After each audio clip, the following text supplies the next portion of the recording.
Louis Alliot, bonjour. Allez, on est au direct de la Passerelle. C'est un restaurant de poisson très coté depuis 30 ans à Perpignan, où les gens bien se donnent rendez-vous. Vous avez fait un rendez-vous, donné rendez-vous à la presse pour vos vœux. Vous les avez formulés et après, de manière informelle, chacun a posé des questions. Ça passait aussi bien de quel candidat vous allez mettre à Coustouge pour le RN à est-ce que le président de l'université est-il méchant à comment on fait les cookies avec des pépites de chocolat. Donc c'était vraiment très varié. Ça, on passait d'un sujet à l'autre. Justement, alors c'était bien et en même temps, comme dirait l'autre. Euh, Qu'est-ce que vous en avez retenu de ce repas? Pourquoi c'était intéressant pour vous? 4 heures, un stylo, tout ça. Non, voilà. De la presse. Moi, Sur leurs questions. j'étais là parce que la presse est quand même l'intermédiaire entre Ouais. le politique et le peuple, en Mhm. dehors des réseaux sociaux ou avec les réseaux sociaux. Donc moi, j'étais là pour adresser mes vœux Mhm. à la population et à mes concitoyens de Pyrénées-Orientales, et puis de parler des sujets locaux, des sujets nationaux, des élections un peu européennes, et puis Mhm. beaucoup aussi des élections municipales. Donc c'est la presse purement locale Mhm. et qui intéresse les sujets strictement locaux, on va dire aujourd'hui. Ils ont posé, en gros, des questions économiques et des questions très sur les candidats, les noms, le nom des chevaux qui vont courir, mais pas sur le. Enfin, si tant est qu'un cheval a une course, a un programme à part arriver au paddock. Vous, ça vous choque pas que la presse soit pas vraiment intéressée, ils insistent pas sur votre programme, ce que vous voulez faire, ou alors ils supposent que comme vous êtes méchant au RN, c'est raser la ville et mettre du sel après. Mais non, vous savez, c'est toujours pareil, c'est la presse, euh, on pourrait dire, communique sur ceux qui se vendent le mieux. Hmm. Et il faut aussi pointer la responsabilité de ceux qui lisent, de ceux qui écoutent ou de ceux qui vont rechercher une information. Qu'est-ce qui les intéresse au fond? Hmm. De savoir qui va se présenter où, Hmm. ou quelle est la nature du programme qui sera défendu par ces personnalités. Vous savez, c'est un peu comme les journaux à Hmm. scandale. Pourquoi Closer se vend, par exemple? Hmm. On peut s'interroger, on peut critiquer Closer, enfin, il y a quand même des gens qui achètent. Oui, voilà. Donc, je veux dire, la presse n'est pas seule responsable de ce qu'elle fait, en bien ou en mal d'ailleurs. Il faut être deux pour Ouais, commettre, ouais. pour commettre quelque chose. Donc voilà, la presse pose ces questions, mais c'est vrai qu'aujourd'hui, à 16 ou 18 mois de l'élection municipale, c'est vrai que... Il y a eu plein d'articles, beaucoup de spéculations. Alors, est-ce que Monsieur Amiel va y aller? Est-ce que Monsieur Pujol va se retirer? Dans l'absolu, on s'en fout. C'est pour peindre un paysage, mais jamais au grand jamais. J'ai vu Parce que certains, c'est ils m'ont encore parlé de long. programme. Non, c'est vrai, ou de bilan Ou d'ailleurs, de bilan, ouais, voilà, du maire actuel, parce voilà, qu'il y aurait plein de perspective, choses à dire. prospective, ouais. On est en période de vœux, il a dit quand même un certain nombre de choses dans ses vœux, et c'est vrai que on pourrait s'intéresser à tout un tas de choses qu'il a dit ou répétées, et de savoir si c'est vrai, pas vrai, comment il voit les choses. Bon, euh, c'est vrai que ça ne vient pas, mais de notre côté, peut-être que c'est pas la nature de l'exercice et que la presse aujourd'hui... Oui, mais plus tard, au moment des dernières municipales, il n'y a pas eu plus de débats. Je me souviens d'un débat France Droit, France Bleu où vous étiez. Il y avait aussi Madame Ripouille, où ça avait été corseté pour faire sérieux comme à la télé des grands. Et à la fin, on a retenu qu'à Perpignan, le seul problème, c'était la circulation. C'était en 2014, Écoutez, ça. regardez le débat aujourd'hui avec Macron. Hmm. Il va en sortir quoi du grand débat? Bon, il n'en sortira rien puisqu'il n'y a aucun objectif derrière. D'accord, je veux dire, voilà, donc ça agite aujourd'hui, on agite des collectivités, on agite des élus, on agite des médias, on agite la population, des associations. S'il ne sort rien de ce débat, que va penser, entre guillemets, l'opinion, dont on ne sait pas ce qu'elle est, Mhm. mais de ce débat, s'il n'existe pas, il y aura une frustration supplémentaire.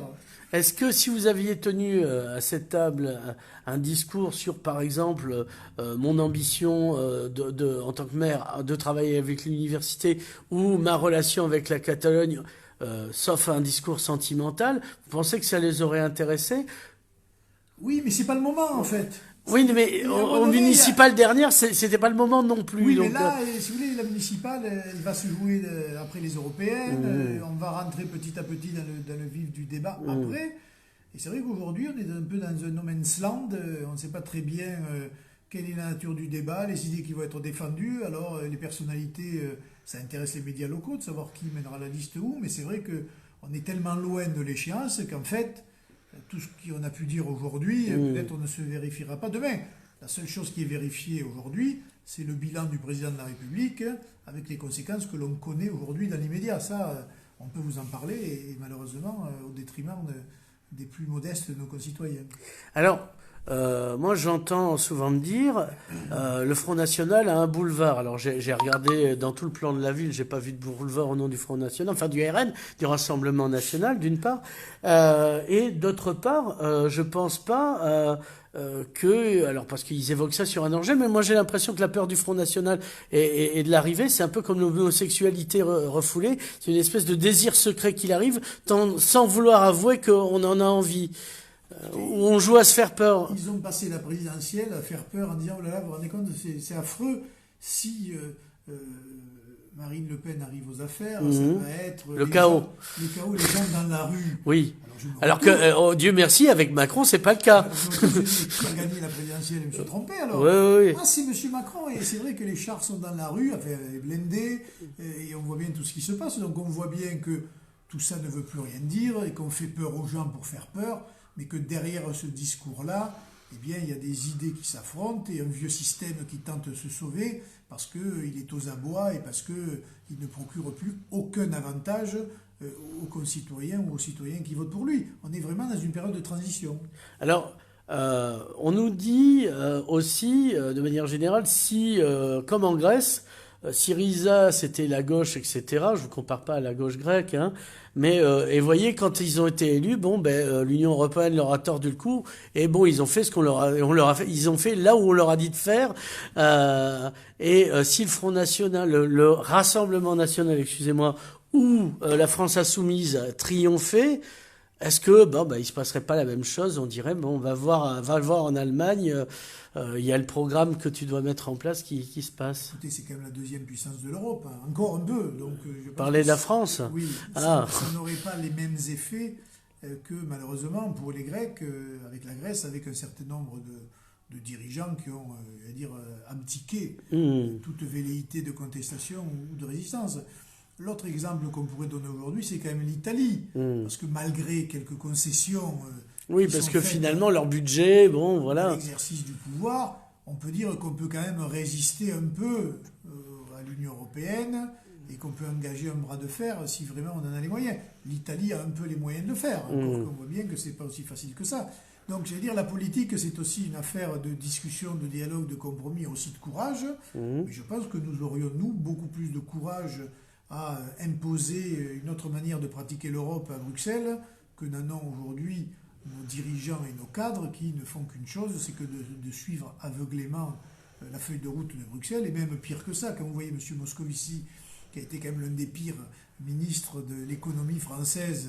C'est un des pires commissaires européens, comme quoi il n'a pas changé d'avis. Et qui ne respectait pas lui-même les critères, les fameux critères de Maastricht, qui aujourd'hui fait des leçons à l'Italie pour qu'elle les respecte.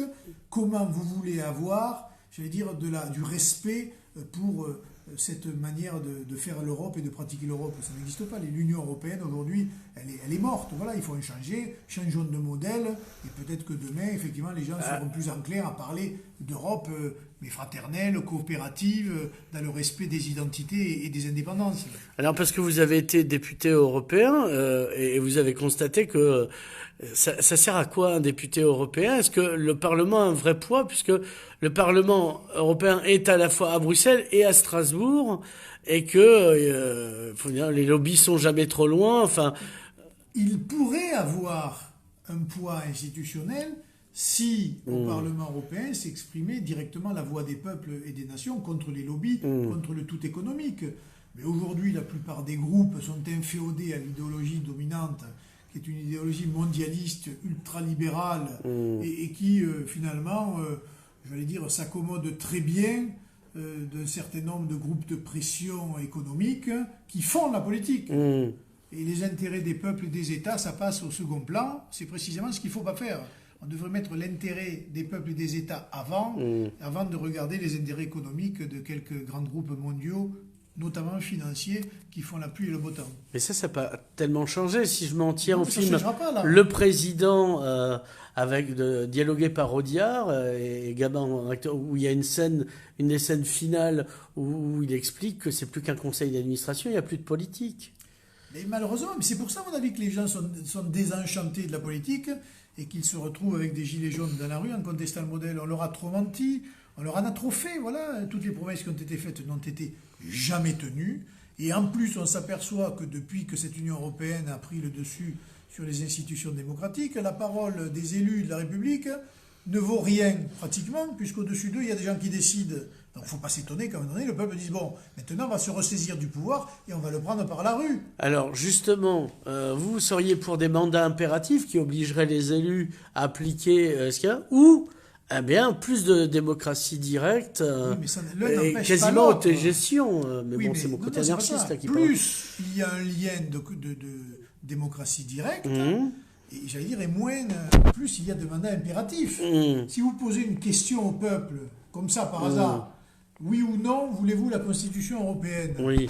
Bon, si le peuple répond non, on peut se douter qu'elle est contre la Constitution européenne. Non, mais on va vous dire, il a voté contre la personne qui a proposé le C'est un truc. mandat impératif. Oui. Sauf que, finalement, on a vu, parce que dans notre Constitution, le mandat impératif est interdit, M. Sarkozy, avec les socialistes, main dans la main, remettre au Congrès, c'est-à-dire Assemblée nationale et Sénat réunis, un texte que les Français ont rejeté. Traité de Lisbonne. Ça s'appelle une forfaiture. Voilà, ça n'a jamais été relevé, tout le monde s'en plaint, mais personne ne revient en arrière. Parce que ils sont tous dans le même camp de ce point de vue-là. Oui. Alors, revenons à Perpignan et simultanément à l'Europe. Vous, maire de Perpignan, comme disait un autre qui parlait d'autre chose, est-ce que, compte tenu de la situation de la proximité de la Catalogne, alors indépendante ou pas, dans votre point de vue sur le développement de la ville, vous mettez dans l'équation ce rapport à la Catalogne? Et je ne parle pas de sentimentalisme. Ben, vous êtes bien obligé de le faire. Je veux dire... Parce que ça vous a été posé d'en face à la presse, sur France Bleu, mais on sentait bien que les journalistes avaient un rapport très sentimental. On en est tellement proche qu'on ne fera pas l'économie de relations privilégiées transfrontalières avec nos amis de Catalogne du Sud, ça me paraît évident. Mais pour autant, on est aussi tourné vers Toulouse et vers Montpellier. Oui, ben voilà, on a un point de rencontre. Exactement, on est à la limite d'une zone stratégique qui mériterait d'être développée, d'être soutenue, alors qu'aujourd'hui on est un peu, là aussi encore, un peu à part de tout. C'est-à-dire, il n'y a pas de TGV. Aujourd'hui, Hop se demande s'ils vont maintenir la ligne ou pas, ce qui me paraît extravagant. Voilà, on est toujours les parents pauvres de la politique, alors qu'on est dans une région magnifique qui bénéficie d'atouts considérables. Mais je n'ai pas l'impression que les politiques qui ont géré le territoire depuis 30 ans aient finalement pris la mesure de la responsabilité qui leur incombait pour développer ce territoire.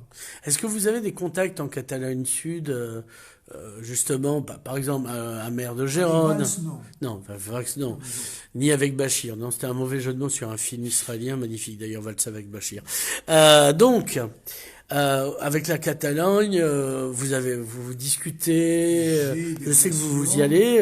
J'ai des relations avec un certain nombre de milieux, économiques ou politiques, mais bien souvent, les uns étant opposés aux autres, voilà, je fais la part des choses et j'essaye de regarder un peu ce qui, pour nous, territoire perpignanais, catalan et français, serait profitable à nos intérêts. Parce que c'est quand même, quand vous êtes élu d'un territoire, c'est quand même vos intérêts que vous défendez, ceux de vos concitoyens. Mais c'est vrai que nous avons là-bas des amis et que nous devons aussi participer à, j'allais dire, ce qui devrait être la règle en matière politique, c'est-à-dire le rassemblement, la réconciliation, essayer que les choses se passent pour le mieux.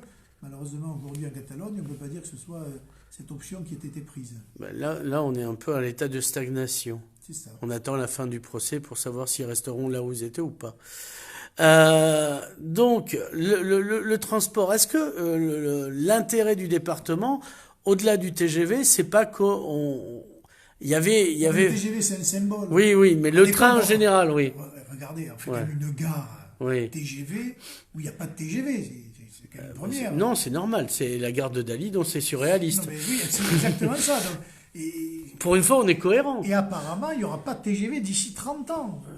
D'ici là... Et puis quand on l'aura, ça sera un vieux train qui servira plus à rien, quoi. Peut-être voilà, donc on en est là. Donc, alors, et pourtant, c'est un territoire touristique, c'est un territoire qui ne demande qu'à se développer. Et donc, moi, simplement, j'avais demandé à un moment donné qu'il y ait un minimum de concertation entre les élus, quelle que soit leur étiquette politique, pour, j'allais dire, de tirer les wagons dans le même sens. Mais c'est pas le cas, il va falloir que ça le devienne. Alors, on parlait de basculement. Ici, on avait une économie basée sur le vin. Et le vin qui était passé pendant des études, mais qui s'était un peu affaibli, les CAFCOP, etc., reprend de la vigueur avec le phénomène des vins nature, dont le salon indigène est un des fers de lance. Et nos vins se vendent à l'international, mais des vins nature, dont on pourrait qualifier que sont des vins d'auteur. Vous, ça vous fait quelque chose, à part en consommateur, à titre de consommation Moi, je peux vous dire que partout où je vais, je regarde sur les cartes de savoir s'ils ont du vin de nos terroirs, de notre Roussillon, et il y en a, et de plus en plus, ce qui est quand même une donnée très importante, qu'ils commencent, et j'espère qu'ils le feront, à concurrencer les grands crus classés dont nous avons l'habitude. Et donc je pense que ça, pour le coup, c'est une vraie économie d'avenir qu'il faut vraiment soutenir par tous les moyens. Et j'espère que nos territoires seront à la hauteur de ces enjeux-là.